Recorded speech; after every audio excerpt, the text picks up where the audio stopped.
Hello again, friends, and welcome back to our virtual learning environment. We are currently in a new space. We are in the art area of our pre-K classroom. And I brought you guys here because I want to share an experience with you. I want to make something today, and I want to show you guys how to do that so you guys can make it at home. I have here a couple ingredients to make our very own Play-Doh. Now, Mr. Ryan does this for a couple of reasons. First, the store-bought Play-Doh makes your hands smell. I don't like it. Maybe you do, but I don't. B, store-bought Play-Doh can be expensive. And so when it accidentally falls on the floor or you mix the colors together and it turns into that really ugly brown color, you're like, wow, that was a lot of money. Doing it this way, really cheap. Flour, salt. The most expensive item on the list was cream of tartar. That's it.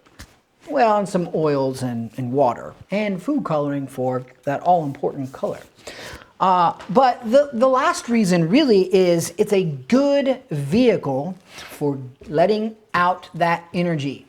And when we need the dough, you can put all the energy into that you want, and it's a good avenue for that. Now, obviously, with that said, parents, you can do this one of two ways. You can make it for your lovely children, or you can let them help you. By far the messier option, but I think by far the option that gets the most energy out. So that's what we're going to do today. It's a really super easy recipe, and we're going to be doing this, and there are going to be future videos about what we can do with our Play-Doh after we're done making it. Because there are lots of learning experiences that we can do beyond just the making of it. Because we have math in our measurements, we have sensory experiences in the mixing, how we go from a liquid and this sticky substance to this kind of a malleable dough-like. And that's a good experience for us to have and just play around with. So that's why I wanted to bring you guys down here to do this, and that's what we're going to do now. So let's get started. So the first thing we're going to do is we're going to take our flour, we're going to open the flour, and we're going to get 2 cups of flour. Now, obviously, Mr. Ryan is not going to be very precise in his measurements. I'm using Dixie cups. If you have measuring cups, please use those. It's much easier to keep track of. I just don't have any here at the school right now. So here we go. Let's count. We're going to do, you can see 1 cup. And this will be 2 cups. We're going to hold on to this cup because when you're mixing, because Mr. Ryan's not really making it precise, you're going to need to add some flour to help it get there. So we did our 2 cups of flour. Now we're going to take and add 1 cup of salt. And that, my friends, is a lot of salt. I'm not going to fill this cup all the way up. I'm going to fill it up to about where I had the flour. So there's going to be about 3/4 of an inch to an inch left there at the top. And we're just going to pour it in. Now at this point, if you would like, you can kind of mix it together. I would take the spoon that we're going to use to measure our cream of tartar and just kind of mix that all in, so whenever we get to adding the liquid parts, it's not going to be as difficult. So there we go. We'll do that. Now, we're going to have 3 tablespoons of cream of tartar. And like I said, this was by far the most expensive ingredient. I mean, this was like $6 or $7. Whoa. Compared to, the flour and the salt. So, here we go. And again, you'll notice that Mr. Ryan's not being very precise with the tablespoons, and that's okay. So that's 1. 2.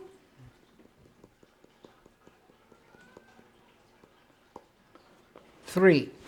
Now, there we go. And you'll notice that this is more of an art than science. If you want to be more precise at home, it will probably help you out in the mixing phase. But, you know, like I said, this is like my 1000th time making this. So, you know, feel free to please follow the recipe. So we're going to fold that up. We've got our flour, we've got our salt, we've got our cream of tartar. Now what we need to do is get ready to add the liquids. I will add the oil first, then we'll add the water, and at that stage, before you start mixing it, if you're going to add food coloring, you can do that. And I would encourage you to kind of experiment. You know, what different colors can you make with just the 5 basic food coloring colors that they give you at the store? That would be a fun science experiment. All right, so Mr. Ryan's going to go get the water, and then I'll be back, and we'll start mixing. All right, my friends, Mr. Ryan is back, and we are now going to mix our liquids with our dry mix, and we're going to make some Play-Doh. So, first thing I'm going to do is I'm going to take the 2 tablespoons of oil, whether you're using vegetable oil or baby oil, and I'm just going to pour it in there. Okay, now before I mix it up, I will add the hot water. So we're going to take 1 and 2. Now, one of the things that I like to do is I like to have, you know, maybe an extra cup of water just in case you need to add some, you know, because again, it's not, Mr. Ryan, it's not an exact science the way that I've mixed it, so you're probably gonna need to add, you know, some water, or, you know, again, in this case, it looks like Mr. Ryan's gonna need to add some flour. So I will start to add the flour. Yeah, that's very, very sticky. So I'm gonna start adding the flour, and I'm going to start kneading it together. I was using a spoon, but now it's time to get our fingers dirty. So let's knead, and you'll see that I added some flour and it's starting to take shape. And here pretty soon I'm going to be able to take it out and put it on the table. And I would recommend that you have like a plastic tablecloth, you know, something that this wouldn't really stick to. So now you've seen me add probably 2 handfuls now of flour, and you can see that we're starting to get the right Play-Doh consistency. It's still sticky, and that's okay, because we really want to get to the kneading part. And this, I think, is the part that my friends can really help with. Once you get it to a dough-like consistency, I think that's when you guys can let my friends take over. Parents. All right, so now one of my things that I learned whenever I was in junior high, which was a really long time ago, friends. I know you guys think that Mr. Ryan is old, but I am old. So one of the things that I was taught in one of my art classes when we were working with clay is you really want to try and make Donald Duck. I know, right? Now, this is when we're mixing our Play-Doh together. You're going to hold both hands like this. You're going to hold it like this, and then you're going to squish down. And you're going to squish down. And watch this. I'm going to show you my duck. I don't know, you got 2 eyes here. It kind of looks like a duck. But essentially, that mixing motion is going to help you really get all the Play-Doh mixed together. Now, you can see I squish it like this too. I'm going to knead the dough like this, and this allows me to feel how sticky the dough is, so I can add just a little bit more flour. At this point, We've added as much cream of tartar as we need and as much salt as we need. Now it's just a matter of getting it the right consistency and the right feel as far as wet or dry. And it's still, at this stage, it's still a little sticky. So I want to take this and I'm going to add just a little bit of flour like that. And I'm going to do my duck fold again and really push down. Really get that flour to work in to the dough. And that might be all of the flour we need to use. So my friends at home, what color is my Play-Doh? That's right. I used white flour, so it's more of a, more of a cream color. What color did you guys use at home? Hit me up in the comments. I can't wait to see what colors you guys chose to make. So again, we're getting really close. Now another trick of mine is I'll tear it up into smaller pieces, and really make those, really feel right. Parents, access that memory and go way, way back to whenever you really liked to play with Play-Doh. Maybe not way, way back. Just a little bit back.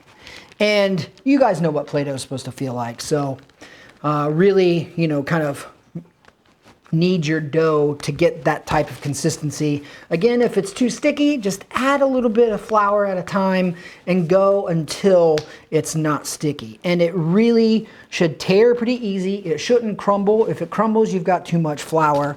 Add just a little bit of water. And you can kind of see it's not really sticky anymore.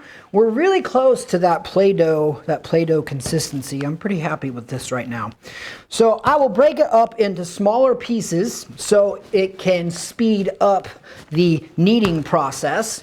And I'll roll it like this, and I'll just finish like that. All right, my friends. So that is how Mr. Ryan makes his Play-Doh. And you can see here, it's not too sticky. And again, if it's a little sticky, add just a little bit more flour.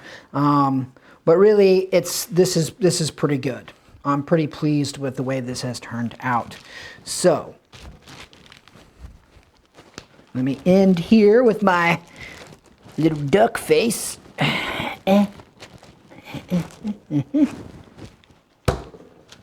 There we go. And that, my friend, is how we make easy, no-cook Play-Doh. I can't wait to see what colors you guys made your Play-Doh.